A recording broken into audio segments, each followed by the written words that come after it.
Dans cette petite vidéo, je vous propose de démystifier la pseudoclasse NTH-Child, qui est souvent quelque chose, on va dire, un petit peu complexe à comprendre, mais on va prendre ça de manière extrêmement simple.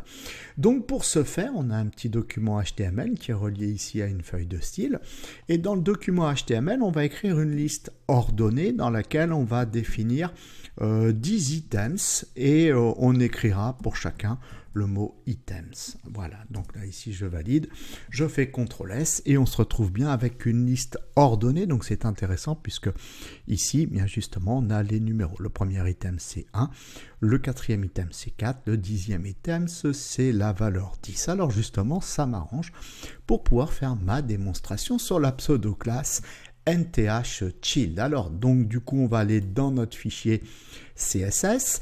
Et en fait, NTH-Child va s'appliquer à des enfants issus d'un parent. S'il y a enfant, il y a parent.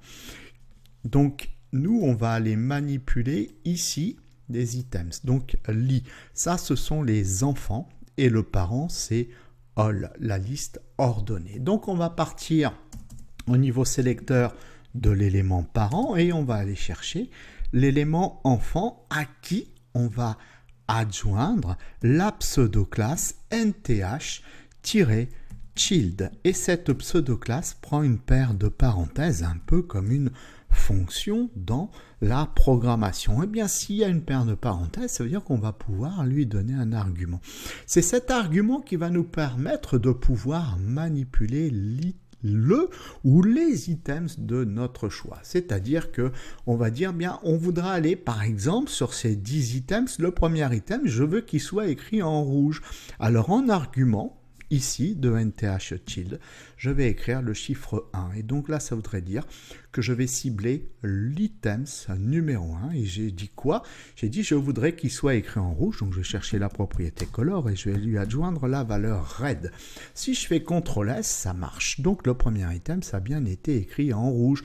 De la même façon, si je voulais, non pas le premier, mais par exemple le 9e, vous comprenez aisément qu'ici, il me suffit tout simplement d'écrire la valeur 9 et j'ai bien sélectionné l'items numéro 9. Vous avez vu, c'est très simple. Prenons les choses basiques. Bon, maintenant, je vais dire, bien, ok, j'ai une jolie liste ordonnée, bien, j'aurais souhaité que les valeurs paires soient en rouge. Toutes les valeurs paires, c'est-à-dire 2, 4, 6, 8 et 10, je veux qu'elles soient en rouge. Alors, qu'est-ce que je pourrais donner en argument à NTH-Child? Eh bien, je vais lui donner une valeur qui s'appelle even. Je vais faire CTRL S et oh magie, j'ai bien les items pairs qui sont passés en rouge.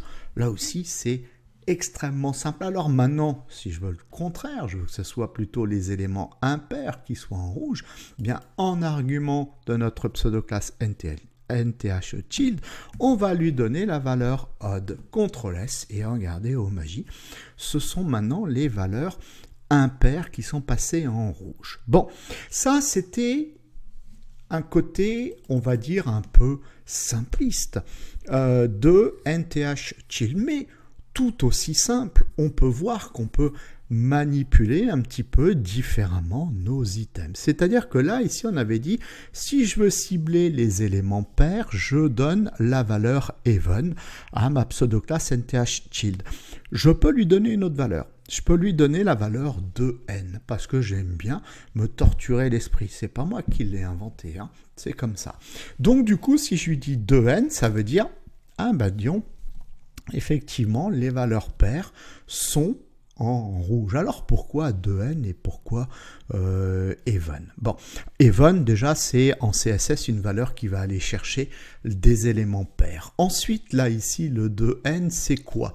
Eh bien ça veut tout simplement dire, en argument ici, ça veut dire tu démarres à une valeur 0 parce qu'il n'y a rien, d'accord, une valeur 0, et après tous les deux enfants, tu les fais en rouge. Donc je pars de 0 et après tous les deux. Donc ça ferait 0 plus 2, ça fait 2. 2 plus 2, ça fait 4. 4 plus 2, ça fait 6. 6 plus 2, ça fait 8, etc. Alors, Parfait. Maintenant, si dans la même logique, je dis à ce moment-là, je voudrais que ce soit les éléments impairs qui soient en rouge. Eh bien, comment je fais? Eh bien, comme je comprends que si je mets 2n, ça veut dire que je démarre à 0.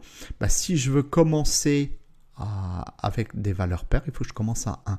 Donc, je vais faire 2n plus 1. Et là, qu'est-ce qui va se passer? Eh bien, voilà. Le premier items est en rouge, je démarre à 1. Et après, je vais tous les deux. 2 plus 1, 3.